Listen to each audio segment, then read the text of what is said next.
Les conséquences de la guerre et les règlements du conflit. Introduction. La Seconde Guerre mondiale fut le conflit international le plus long. Elle apparaît de loin comme la plus moderne en armement qu'en moyen de communication. Au sortir de la guerre, les bilans humains et matériels sont lourds et les cicatrices morales profondes. Aux plans économiques et politiques, la guerre a entraîné un bouleversement avec le recul de l'Europe au profit des USA et de l'URSS. Dans le cadre du règlement du conflit, les Alliés parviennent à mettre sur pied, à la fin de la guerre en 1945, l'ONU dont la vocation est d'assurer la sécurité et la paix internationale. Une guerre aux conséquences multiples. Des pertes humaines considérables. Avec 50 à 60 millions de morts, la Seconde Guerre mondiale apparaît comme le conflit le plus sanglant de toute l'histoire. Ce nombre élevé de victimes s'explique par le caractère planétaire de la guerre, sa durée, 6 ans, mais surtout par les moyens militaires utilisés. Les pays les plus touchés sont l'URSS, près de 20 millions de morts, la Chine, la Pologne, 6 millions de morts, et la Yougoslavie, près de 2 millions de morts.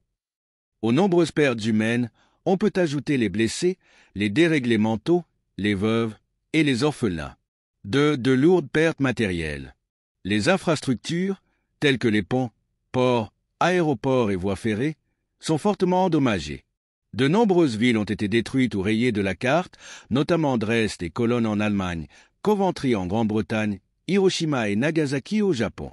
3. De gigantesques transferts de population.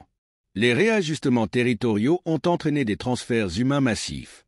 Les Allemands sont expulsés des territoires non allemands, et des millions de Polonais quittent les nouvelles zones devenues soviétiques. À cela s'ajoutent les Juifs exterminés sous le Troisième Reich et les sans-abri devenus réfugiés, obligés de se déplacer pour fuir l'ennemi. 4. Un véritable désarroi moral. La Seconde Guerre mondiale a porté atteinte à la dignité humaine et aux droits de l'homme. La découverte des tortures, des massacres et des camps de concentration a révélé l'atrocité de l'homme. L'apocalypse atomique a provoqué un traumatisme moral et entretenu une angoisse existentielle, conduisant au jugement des crimes de guerre, illustré par le procès de Nuremberg, 20 octobre 1945.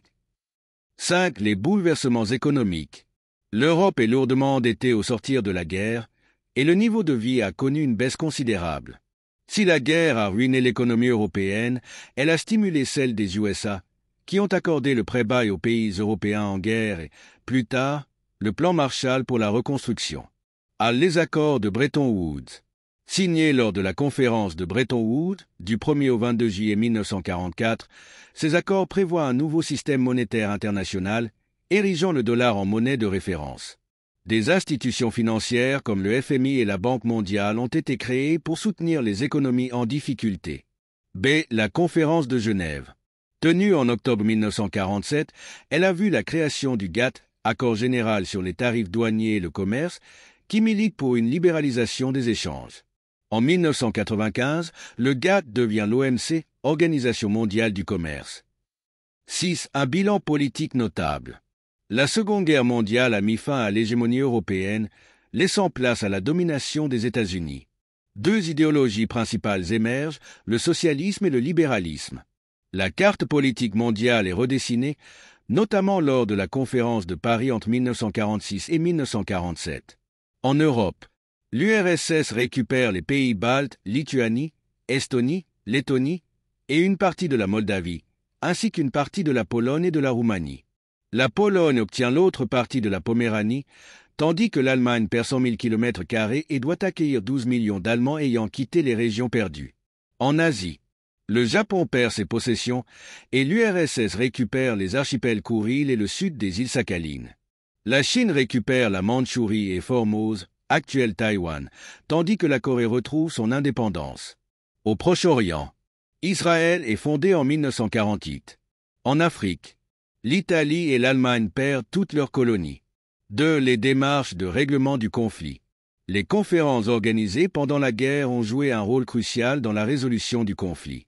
Parmi celles-ci, on trouve la conférence de Terre-Neuve, Téhéran, Yalta, Potsdam et San Francisco.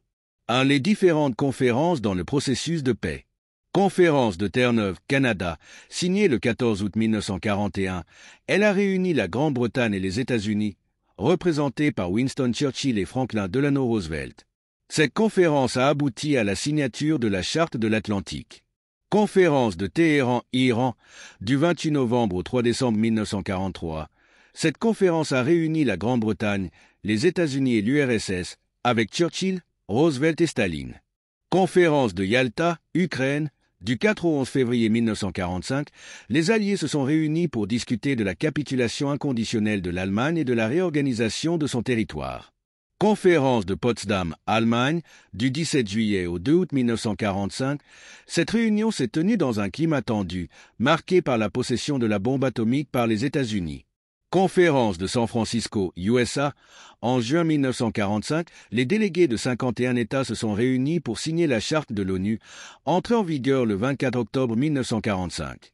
2. Les objectifs de l'ONU. À sa création, l'ONU avait 4 objectifs principaux. Assurer la paix et la sécurité internationale. Promouvoir les droits de l'homme. Respecter le droit international. Favoriser le développement économique et social. En 1991, les affaires humanitaires ont été ajoutées, renforçant le droit d'ingérence humanitaire. 3. Les organes de fonctionnement de l'ONU. L'ONU repose sur 6 organes principaux. Assemblée générale, composée de 192 États, elle vote le budget et émet des recommandations pour le maintien de la paix. Conseil de sécurité, composé de 15 membres, dont 5 permanents, il prend des mesures pour maintenir la paix. Secrétariat général, dirigé par un secrétaire général élu pour 5 ans. Conseil économique et social, intervient dans les domaines économiques, social et culturel. Cour internationale de justice, tranche les conflits juridiques entre États. Conseil de tutelle, chargé de mener à l'indépendance les territoires sous tutelle. L'ONU comprend également de nombreuses institutions spécialisées, telles que l'UNESCO, l'OMS, la FAO, l'UNICEF, la CNUSED, le FMI, la Banque mondiale et l'OIT. Conclusion. La Seconde Guerre mondiale prit fin le 8 mai 1945, après la capitulation de l'Allemagne. Elle a eu des conséquences variées et multiformes à travers les pays touchés par le conflit. L'Europe a régressé, tandis que l'URSS et les USA ont émergé comme superpuissances, entraînant une bipolarisation du monde qui a conduit à la guerre froide.